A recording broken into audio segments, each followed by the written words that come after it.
To the surprise of virtually no one, this year's Oscar for Best Actress went to Cate Blanchett for her leading role in Woody Allen's Blue Jasmine. Blanchett grew up in Australia, where, as we first reported in February, she started her career in the theater. She's a movie star who does Shakespeare. She's first and foremost a theater actor, winning wild praise for her Hedda Gabler and Blanche Dubois on the stage. This doesn't mean she can't take a joke or a fun role in blockbusters like Indiana Jones. It seems she can do it all, playing Americans, Russians, Germans, skinheads, albinos, and men.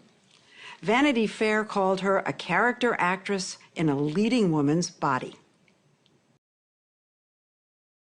So you've played the Queen of England, you've played an elf, you played an Italian immigrant... Albino.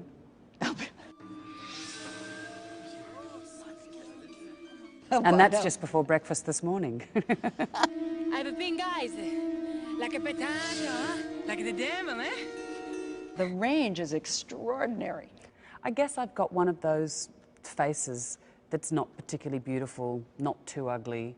You know, I can look a bit masculine, I can look a bit feminine, depending on how you're lit, how you're shot. I don't mind not looking conventionally, you know, attractive if that's what the part requires. So she can be gorgeous and regal as the elf queen in Lord of the Rings. You've been with the professor. Not so much when she played Bob Dylan. You just want me to say what you want me to say. I don't feel like now I'm a great actress. I never feel that. You always think, okay, I've learnt that. Well, now what if I did that? They call her a chameleon, the way she almost molts into her characters, as when she played Katharine Hepburn in The Aviator, for which she won an Oscar for Best Supporting Actress. You're not extending enough on your follow-through. Follow-through is everything in golf, just like life. Don't you find? She spent weeks with a voice coach perfecting Hepburn's distinctive accent. Oh, Can you speak Katharine Hepburn? No, I can't do anything. I'm terrible. I'm the worst dinner-party guest in the world. People say, oh, do you Scottish? And I go, yeah. Okay, I'll do me.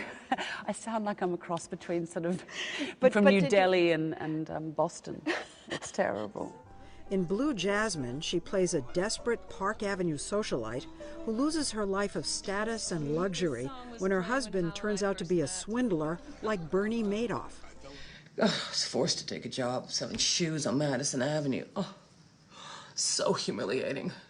Friends I'd had at dinner parties, our apartment came in and I waited on them. I mean, do you have any idea what that's like? She was monumentally deluded. And like a lot of us, I mean, our lives are built on a fictionalized sense of self, who we aspire to be, rather than perhaps who we actually are. You do a lot of research. You're known for reading, watching videos. It's enjoyable. It's enjoyable. Well, is it true that you watched the 60 Minutes Morley Safer interview of Ruth Madoff? If I could change things, at least if I had tried, I would have felt a little better. Bernie Madoff's wife, because she... Absolutely. And did that help you? It did. I think that what I really got from that Madoff interview was the sense of shame. And I found that very useful. One critic called it the most complicated and demanding performance of her movie career. You know, someday, when you come into great wealth, you must remember to be generous. But for Blanchett, Woody Allen's notoriously minimal direction was unnerving.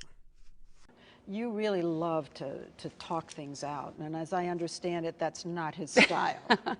No, he's monosyllabic at best.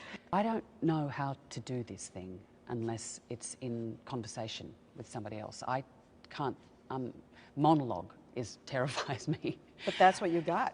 First day he said, "It's awful, you're awful." To you? Yeah. He said awful? It's awful. But he didn't say what to do. He No. just said it's awful. No, but So then you did it again? And it was still awful. But it was still awful? Well, obviously it got a bit better because it didn't, you know, people have gone to see it. Her breakthrough role came in 1998 as the Queen of England in Elizabeth. I am married to England. After that performance, She was offered other big parts, but went for characters who stretched her rather than ones that would make her famous. Kate, right in the center, please.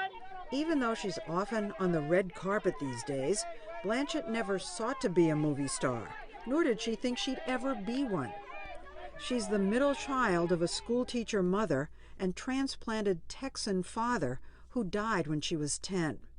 She dropped out of college to study theater. What she wanted was to be a great stage actress, and got her first major role in a play here at the Sydney Theatre Company. There's a photo over here. In 1993, she co-starred with fellow Aussie Geoffrey Rush in David Mamet's Oleana. Look how into it you are. You are so inside. It was one of those plays. You could look in yourself and you can see those things that I see, and you can find revulsion equal to my own. Good day. You were a triumph in it. People were dazzled. Yeah, the director actually almost sacked me. And that was probably a big motivator for me to Are you one of those people? Are you one of those people that likes to be terrified? Likes to be terrified? I think it's the only way to work. It really motivates you. Yeah, I'm much better with truth. Even if it hurts. Even if Well, I think you've talked about the whole process as the trapeze effect. You're flying up there and you could fall. Yes. It's fear. When you're stretching yourself, as a role like Blue Jasmine did for me, you risk falling flat in your face. She applies that same risk-taking to her personal life, as when she and Andrew Upton, a playwright and director, decided to get married on a whim. They were both part of the Sydney theater crowd. How did you meet? How did the sparks start? The sparks started slowly, I think. We didn't like each other. We didn't get on at all at first. Really? And then all of a sudden we played poker one night, and you were telling me about how you were in love with a friend of mine, and then we kissed. And all of a sudden you're asking her to marry you real fast, as I understand it. I think it was about 21 days. And you said yes right away, 3 weeks. Yeah. So But you leap off at the same moment. I mean, Yeah. I think it's all about timing. She says their marriage is a partnership in the raising of their 3 sons, ages 5, 9, and 12, and in their careers. Upton has been her collaborator and sounding board, and they share a love of their country. She's Australian through and through, down to earth, and happy to be 18 time zones away from Hollywood. I adore Australia. I mean, I live and work here, and I'm buoyed up by it, I'm inspired by it. As she took us for a walk along the Sydney coast, she talked about her private life. Except for her husband, the only member of the family we'd be allowed to film would be the dog Fletcher. Her home and her children were off limits. In the late 90s, she and Upton moved to England, and her movie career took off.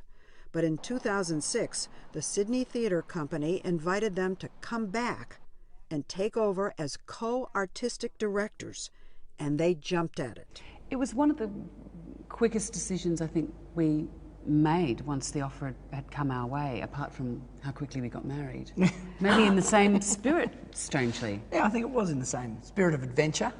It's a job they shared for 6 years. It kept Cate in Sydney, allowing her to spend more time with their children and to return to her first love, theater. So this is wardrobe. While she acted in some of the productions, she also became an administrator, overseeing things like wardrobe and props. She and Upton hired big-name directors and brought the company international acclaim with ambitious productions like Streetcar Named Desire, which they took to New York in 2009 with Cate as Blanche Dubois. It is so intense. It was so intense. How long does it take you to come down from an experience on the stage like that? At the time, you do 8 shows a week. My hair was falling out by the end, and I mean, you don't. Is that true? Yeah, it was. Your hair was falling out because you put so much into it. I think I was just so exhausted by it. She's known for being low maintenance. Her dramas strictly on screen or on stage. When we met her before a performance of Uncle Vanya, she was doing her own makeup. But what's she like after a performance? Does she could stay in the role? She comes home and she's still Blanche Dubois that night. Don't answer that. She comes home and she's Kate. Yeah. After these emotional, powerful. Yeah. Quite calm and chirpy. She says she's not a method actor who mines her inner self to unlock a character. And it has nothing to do with me and the fact that my dog died or my father died when I was 10, and making the grief small and personal and inward. And so therefore you don't carry it home because you're not going through some personal inward self-analysis every night that could eat you away. You're giving it away to the audience, and hopefully if it works, then it's their problem. Take it in. Well, yeah, they can take it home. Exactly. In December, Kate decided to leave the Sydney Theatre Company and a job she loved. What went into that decision? The children.